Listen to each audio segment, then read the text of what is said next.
ভাজাটা দিই। কুমড়ো ভাজা নেবে না? সপ্তাহে ছুটি না গো? পরের সপ্তাহে ছুটি তো, শুক্রবার। ডাল দেবো?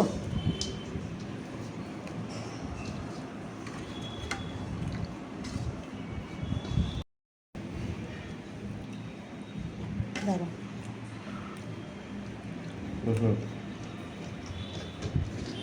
নেবে? কেমন এনেছো গো ডাসা পেয়ারাগুলো? কালকে যেগুলো এনেছো আমি দেখিনি, মা বললো। ফ্রিজে রেখেছে নাকি বলো তো? সাবধানে এসো, ট্রেন থেকে নিয়েছো না? তাহলে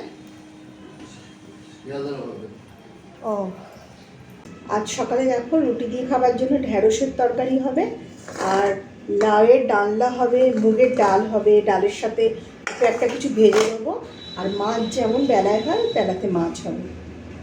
তো ঢ্যাঁড়সের তরকারিটাকে করে নিই, আটাটাও মেখে নিতে হবে কেননা রুটি হবে।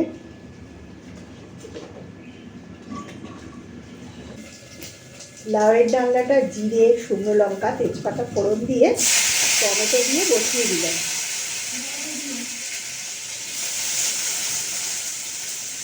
এদিকে লাউয়ের ডালনাটা বসাবো, জিরে, শুকনো লঙ্কা, তেজপাতা ফোড়ন দিয়েছি আর টমেটোটা দিয়ে দিয়েছি তেলের মধ্যে। আর দেখো ঢ্যাঁড়স ভাজা হচ্ছে, ঢ্যাঁড়সের তরকারিটা বসাবো।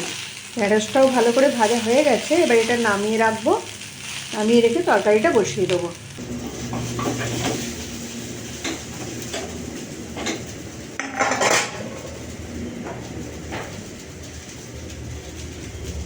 ঢ্যাঁড়সটা ভাজা হয়ে গেছে, ঢ্যাঁড়সটা নামিয়ে নিলাম, নিয়ে তরকারিটা বসিয়ে দেবো।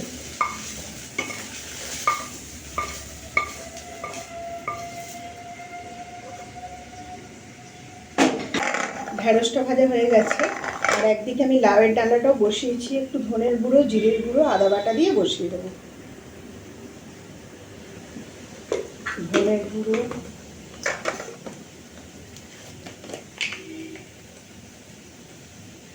একটু জিরের গুঁড়ো দিলাম,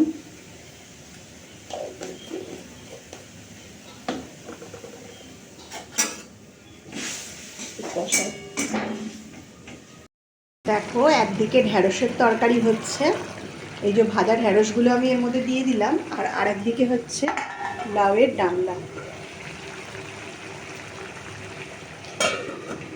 দুদিকে দুটো তরকারি আমি বসিয়ে দিয়েছি। ওর ডিম সেদ্ধ বসিয়েছি, ও টিফিনে নিয়ে যাবে। আর এদিকে আমি লাউ দিয়ে ডাল করেছি, মুগের ডাল। আর কি কি রান্না হয়েছে চলো তোমাদের দেখাই। ঢ্যাঁড়সের তরকারি হয়ে গেছে, আর এখানে হয়েছে লাউয়ের ডালনা, সঙ্গে হচ্ছে আজকে বেগুন ভাজা। ডালের সঙ্গে হচ্ছে বেগুন ভাজা, আর মাছ যা হবে শাশুড়ি মা বেলায় করবে। তো দেখো মোটামুটি আমার সকালের রান্না হয়ে গেল।